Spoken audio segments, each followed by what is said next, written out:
Hey guys, my name's Octi. Welcome to episode 3 of my fresh AOE Paladin progression series.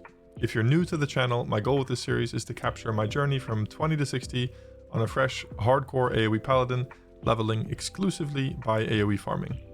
We have a rule set, a spreadsheet, and of course, everything I do on this character gets recorded live at twitch.tv/OctiPVE. If you haven't seen them yet, you can find episodes 1 and 2 linked in the description down below. This week, I leveled from 26 to 30 and tested a ton of spots along the way. We didn't manage to find many new spots for levels 28 or 29, but the options shown in the video should work for you all the way to 30. Let's start off with an update on key spells, talents, gear, and professions. I'll pull up on the screen what spells to look out for at level 28 and level 30.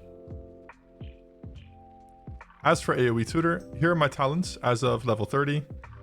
In Holy, it's the usual suspects.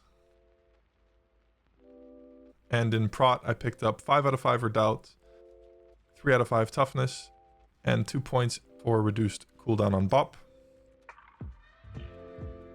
As far as gear goes, we've upgraded a few key pieces. Notably, we got rid of the Engineering Helm and replaced it with an Eagle Mail piece. The bracers are also upgraded. We're still rocking that shield from level 26. And we managed to get Seal of Rin from Stockades Clear.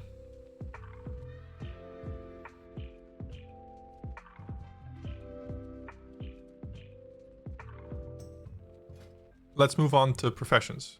Before starting this week's leveling, I pushed my first aid all the way up to 225, which allowed me to use heavy runecloth bandages from my main. If you don't have a main or access to heavy runecloth, I would still highly recommend that you push your first aid as high as possible, especially if you're playing on hardcore. It's a really big difference in terms of your survivability, being able to free lay on hands yourself inside of Bubble or Bop. I finished up these levels using heavy dynamite, and after hitting 30, leveled my engineering up to 195, crafting a truly unethical amount of solid dynamite. This should tide us over for a while, hopefully until level 40 or so.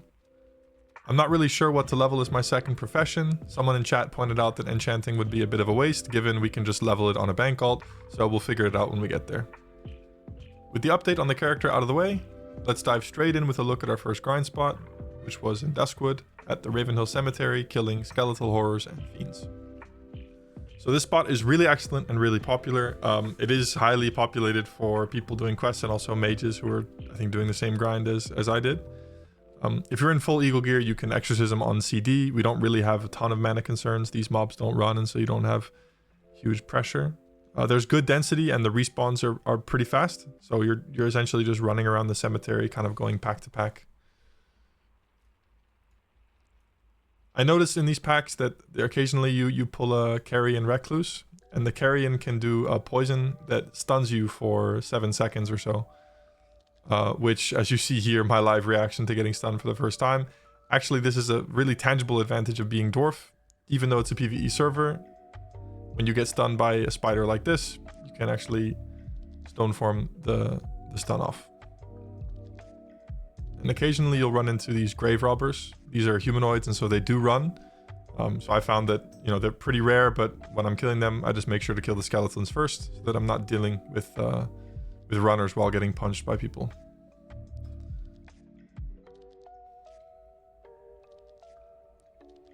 The next spot we tested was Thistlefur Furbolgs in Ashenvale, so our first Kalimdor map.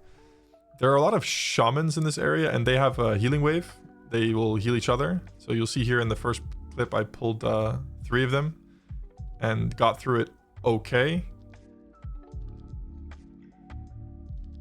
Got a little bit cocky, and I think I pulled 4 or so here. And I even body pull another one behind me. So this clip is just here to show you how fast this shit can go wrong. They start healing each other. All the damage that you do kind of gets negated. And so here I decide to disengage with a bubble. That runner pulls more. And I'm like, okay, I gotta get out of here. I get dazed, so I wait for the daze to go away before dummying and running. So we came up with a different strategy that involves pushing a single shaman low to bait the heal, and then you use your dynamite and judgment to kill that shaman. So you're trying to bait as many heal casts from as many shamans as you can on that first mob. There are also some more generic like beasts around that you can grab and pull into your pulls. So some spiders, some bears. The Avengers don't actually run, so you don't need to worry about that. Really, the only scary thing here is if you pull too many shamans and you're not able to bait the heals, then it can be spicy. You clear up into this section behind the gate. Occasionally you'll need to drag mobs. And past the gate, you'll run into some pathfinders. These are archers that also run, so they shoot you with bows and they run. So just pull the pack on top of them. And one last clip with some more shamans. Again, bait the heal, dynamite and judgment to kill. A hodge if there's a follow-up heal, and you shouldn't have too many problems. Also in Ashenvale, we tested Foulweald Furbolgs just south of the road from Ashenvale, from Astronard to Splinter Tree. These mobs are, I think, definitely worse. They all run. There are totemics that drop Searing Totem and buff totems. The density is okay. As you can see, there's enough mobs to kill. So if you have a ton of competition at other spots, maybe this is somewhere worth considering. But you have to deal with a ton of runners, and that's never super fun. There's not really much risky here. I didn't run into any healers. The totems can be annoying to deal with, but if you target them down, they die instantly, of course. One thing I did notice is that because this is a really long zone, a long area, you end up sort of in the middle of nowhere after clearing, and it's not really a nice circle or cycle to get you back to where you started. I don't really recommend this spot, even though it is, I guess, viable. From there, we went over to Wetlands, and for some reason, we tested these Dragonmaw Orcs. So you see here my first pull with 3. I'm getting netted. They're running. They're doing a shit ton of damage. Bit spooky, and for some reason, I decided, hey, you know what? That went so well. Let's do a 4-mob pull. I freed myself for the nets. I try to burn them down. I hodge the runner. I don't manage to kill him. I need to heal myself. The second runner aggroes more. Another one runs and aggroes more. And I realize, okay, let's get out of here. And I swiftly pot out. So we left that area pretty fast. And instead we went further north up towards these raptors. These are pretty high level raptors. They do apply a disease and a bleed, both of which you can stone form. The disease is worth dispelling at this level especially. These raptors do a lot of damage, but there's relatively okay density and the EXP per hour was reasonable. So again, nothing special, just gathering mobs, concentrate on cooldown, keep yourself topped. You're kind of clearing along this mountain line or ridge line to the north. Pull 3 or 4 mobs at a time. The one spot to be careful of is further south. You run into these raptors called Lashtails, and I didn't actually know this when I first arrived here, but these guys have a really short cooldown stun, 1 second stun, and so we almost just straight up died on the first mobs we tried to kill. So definitely be careful if you pull a Lashtail into a pack. Be aware it will stun you. From there we stayed in Wetlands and we tested out some of the Mosshide knolls, some of the higher level Mosshide knolls. There are some big packs here with casters. So you'll see me attempting a pretty big pack here, just trying to burn down the casters as fast as I can. Dynamite to get the kill. Again, dealing with runners kind of sucks.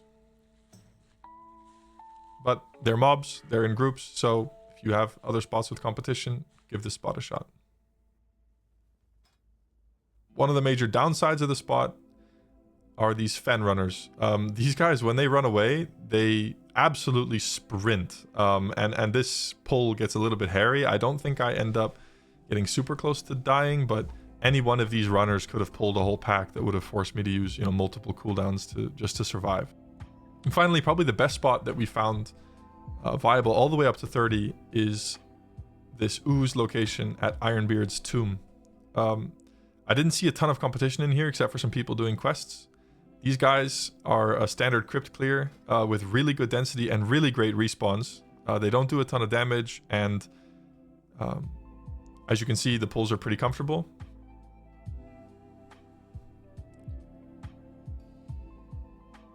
There are some things to be worried about here.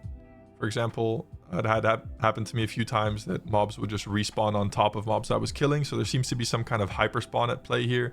And if you have Consecrate down, then obviously that will instantly tick and aggro the respawning mob. So just be aware of that as you're clearing. I kind of went in circles. I didn't really have to go outside much, to be honest. I was pulling, 4 or 5 mobs at a time, going pack to pack. And the respawns were able to keep up.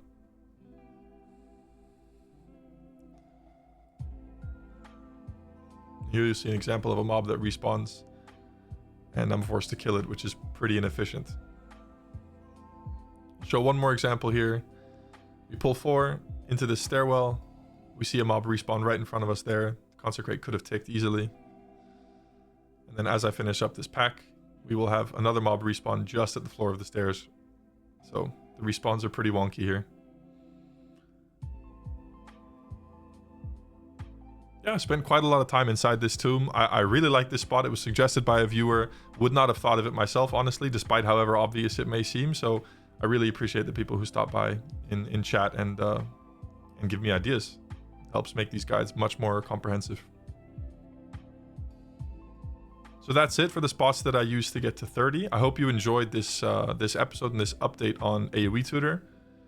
I'm not sure if you've seen it, but I have posted a little teaser trailer of a new series that I'm starting on my channel, which is going to be focused on gold farming at level 60. So in a hardcore context, risking the life of my main to push AOE Paladin to the limits, farming as much gold as I can per hour, ranking these spots against each other and providing kind of a route or a guide to how to maximize the efficiency of those spots. So check that out. I'm putting some clips on the screen now of some of the crazy pulls we did at the first spot that we went to, which is kind of a hidden, interesting little neutral troll spot. So hope you enjoy that teaser trailer and hope you enjoy those videos when they come out. Thank you guys for watching. And as always, if you'd like to follow along live, you can find me at twitch.tv/OctiPVE. It's always really fun when people stop by and hang out in the chat. So hope to see you guys there.